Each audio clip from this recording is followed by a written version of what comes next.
Breaking Bihar में सुमन कुमार आपके साथ मौजूद हूँ पटना के इनकम टैक्स गोलंबर पे। और आप देख सकते हैं पीछे जो महिलाएं और पुरुष हैं, ये लोग नालंदा के रोही प्रखंड के शिवनंद नगर से आए हैं। देखिए जिस प्रकार से 150 पासवानों के घर को तोड़ने की बात की गई है, तब से बिहार में पासवान जाति को लेकर राजनीति काफी तेज हो गई है। जी हाँ, तेज हो गई है इस कारण से क्योंकि जिस प्रकार से लगातार कहा जाता है कि पासवानों के सबसे बड़े नेता चिराग पासवान हैं, लेकिन इन लोगों का कहना है कि चिराग पासवान सत्ता में हैं, उनकी पार्टी सत्ता में बनी हुई है, इसके बावजूद पासवानों के घरों को चिन्हित किया गया है, उनके घरों को तोड़ने का प्रयास किया जा रहा है और अभी तक 32 लोगों के घर को तोड़ दिया गया है।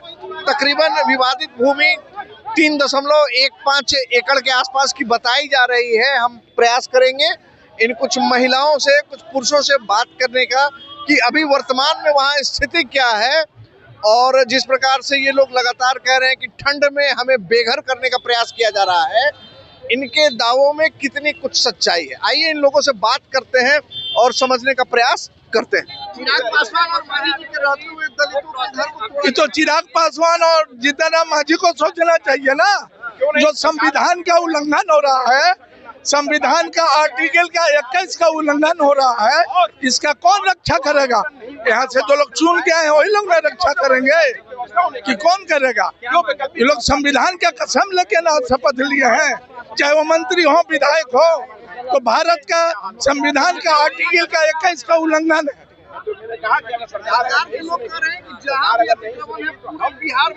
यहाँ नेपाली नगर है, राजीव नगर को क्यों नहीं खाली करवा रहे हैं? नाम नहीं बोलेंगे। नेपाली नगर और राजीव नगर, आप लोग पटना में रहते हैं, कौन लोग का घर है नेपाली नगर और राजीव नगर में? खाली करवाए ताकत है तो मतलब वहाँ बड़े लोगों का मकान है, जहाँ गरीब है वहाँ खाली नहीं करवा रहा है। नेपाली नगर और राजीव नगर को खाली करवाइए, क्यों नहीं खाली करवा रहा है? गरीब को घर को खाली करवा रहा है। राजीव नगर, नेपाली नगर, कुम्हरा और राजेंद्र नगर क्यों नहीं खाली करवा रहा है? अरे तो राजीव नगर में किसका है, नेपाली नगर में किसका है? ये ज्वलंत सवाल है। नेपाली नगर, राजीव नगर में कौन लोग का घर है? मेरा नाम मुन्ना कुमार हुआ, हम नालंदा से आए हैं। मामला यही है कि जो घर बना हुआ था आम घर मजरुआ में बना था, मगर इंदिरा आवास वगैरह बना हुआ था, सरकार के द्वारा ही दिया गया था। इंदिरा आवास और पीसीसी ढलाई, बिजली कनेक्शन, सारा व्यवस्था मैनेजमेंट किया गया था, मगर एकाएक हाईकोर्ट से नोटिस आता है और डायरेक्ट घर को तोड़ दिया जाता है, जो कि पुनर्वास करके तोड़ने का आदेश था। मगर वो भी जमीन जो हम लोग को आवंटन दिया गया 2-2 डिसमिल का दिया गया, जो कि नियमता है 5 डिसमिल देने या 3 डिसमिल देने का। वो भी देना, जब जमीन देना ही था तो मालिक गर्मजरों में देता। ये फिर तो आम गर्मजरों में जो दिया है, इससे तो वही हाल हुआ कि फिर तोड़ने पर बेबस हो जाएगा। जैसे नालंदा के कुछ लोग आपके साथ आए हैं, नालंदा से हम भी आए हैं और कुछ आगे रोकने के लिए कुछ प्रशासनिक कार्य जो होता है कोर्ट के माध्यम से पहुंचाया गया है। जी नहीं, नालंदा से आए हुए कुछ कोर्ट का जो आदेश होता है उसके लिए महिलाओं से मिले। पटना के लोगों का तो घर अभी टूट नहीं रहा है, वो लोग क्यों आए हैं? देखिए, टूट नहीं रहा है, पटना के लोग को भी टूटा है तो दर्द है तब ना आए हैं। नोटिस आ गया है सबका पास, ऐसा थोड़े कि नालंदा के खाली आए हैं। सबका दर्द है तो दर्द बयां करने के लिए आए हैं, आप लोग तक साझा करने के लिए आए हैं ताकि सरकार सुने। फुटपाथ दुकानदार सरकार से ही कहते हैं कि अगर घर तोड़ा जाता है तो पुनर्वास किया जाए, उसको कहीं व्यवस्था किया जाए, मैनेजमेंट किया जाए। ठंडा का दिन है, बताइए इस ठंड में मासूम बच्चा से लेकर बूढ़ी तक है, बताइए ठंड में कैसे रहेगा? आप पुनर्वास कीजिए, आप जमीन आवंटित कीजिए, 3 डिसमिल 5 डिसमिल जमीन देखिए, जमीन बिना देखिए सबसे बड़ा चीज वो नहीं है। अगर दलित के हितैषी होते तो सबसे पहले मैनेजमेंट करते कि मेरा दलितों का टूटने वाला है, उसका मैनेजमेंट हम कर देते, मगर किए नहीं। ये समझिए हम लोग का दुर्भाग्यपूर्ण की बात है कि नहीं किए, मैनेजमेंट करना चाहिए था। अरुण भारती जी सांत्वना दे के चले आए हैं। बस और कुछ नहीं किए। सांत्वना दिए कि रुक जाएगा बस, और कुछ नहीं किए। ऐसा नहीं बोले कि सांत्वना देते हैं कि रुक जाएगा और कुछ आगे नहीं होगा, बस इतना ही सांत्वना देके लौट गए। बस और कुछ नहीं।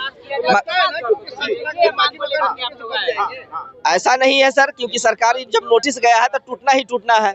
8 घर को नहीं बचा पाए सर, 8 घर को नहीं बचा पाए तो फिर आगे टूटेगी, बचाए कैसे हम लोग विश्वास कर ले। ज्यादातर घर सुनने में आ रहा है कि पासवानों के ही बिल्कुल पूरे घर पासवान का ही टूटा गया है सर वहाँ पे। और बेरहमी से लोगों को आप वीडियो के माध्यम से देख सकते हैं, बेरहमी से लोगों को पीट के वहाँ से निकाला गया है। देखिएगा बुलडोजर पर लोग खड़े हो जा रहे हैं, बच्चे खड़े हो जा रहे हैं, लेकिन फिर भी वहाँ के प्रशासन जो है, अधिकारी लोग नहीं मानते। इंसानियत वहीं पे खत्म हो जा रही है सर। अच्छा देखिए, और भी कुछ महिलाएं हैं जो कि इन लोगों को समर्थन करने पटना कमला नेहरू नगर से आए। आप आए हैं माता जी किस लिए? यही सबको भविष्य के लिए कि जैसे सब गरीब है हम भी गरीब है, गरीब के सत्ता मिले, हमनियों को सत्ता मिले। आपको भी नोटिस आया है? ये नोटिस दे रहा कहाँ, बिना नोटिस देले कबार रहा, बिना नोटिस के घर हटा दिया जा रहा है। हाँ, सब जहाँ सुनते हैं मोबाइल पर, टीवी पर, समाचार में, बिना नोटिस के घर तोड़ा जा रहा है। जब ये ठंडी में गरीब कहाँ जाएगा? अब वो जो सरकार जब बनाई से आम जनता, वो जनता न समझेगा। तो आप भी तो वोट दिए होंगे। दिए तो ओकरे भोग या न भोग रहे हैं। अच्छा 10,000 रुपया मिला था माता जी? नहीं लिए थे, नहीं लिए थे? नहीं फार्म बनाया, नहीं मिला। नहीं मिला? लेबू न कहिए। तो 10,000 रुपया नहीं मिला, घर भी जा रहा है। तो वो जनता वो समझेगा, जब कुर्सी पर बैठा हुआ हूँ ना, हमरा टूटा, आपको टूटा, इनको टूटेगा तो सब एकता होगा, तभी ना होगा। सब एकता होगा, सब होगा तो क्या होगा? तो सरकार के कुछ निकलेगा, कोई कानून निकलेगा जनता लोग के, कुछ जनता लोग कहेंगे कि क्या होना चाहिए सरकार के लिए, गरीब के लिए। एक बात बताइए, दलित के दो बड़े नेता जीतन राम मांझी और चिराग पासवान एनडीए में हैं, सरकार में हैं, तो दलित के नेता सरकार में हैं और दलितों को इंसाफ नहीं मिल रहा है, घर तोड़ दिया जा रहा है, क्या कहिए? क्या करेंगे हम, तो कुछ नहीं, जैसा सबका गति होगा हम लोग गति होगा। सब जनता उठेगा हम भी उठेंगे, सब जनता नहीं उठेगा हम भी नहीं उठेंगे, सब का लाठी एक के बोझ है। मुद्दा तो सर वोट दिए, वोट मिला नहीं। वोट दिए, वोट मिला नहीं, और जो सरकार चाहिए वो सरकार नहीं है। पासवानों के घर को तोड़ा जा रहा है। चिराग पासवान पासवानों के बड़ा नेता की बात नहीं करेंगे, सभी इंसान है, या पासवान का तोड़िए, या यादव के तोड़िए, या भूमिहार के तोड़िए, या किसी और के भी तोड़िए, या मुस्लिम को तोड़िए, जाति की बात नहीं है। आप गरीब को सुविधा दीजिए। आप वोट लिए हमसे, आपको हम वोट दिए सुरक्षा के लिए, व्यवस्था खराब के लिए आपको वोट नहीं दिए हम। हम लोग को कहा जा रहा है कि आप लोग अतिक्रमण किए हुए थे, तो अतिक्रमण खाली कराएंगे। अभी मेरा 52 बरस उम्र हो रहा है, तो अतिक्रमण में अभी तक हम अतिक्रमण है में।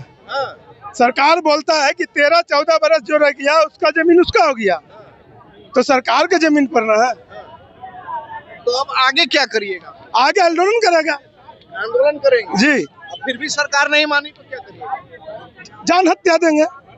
जान दे दीजिएगा? जान हत्या देंगे।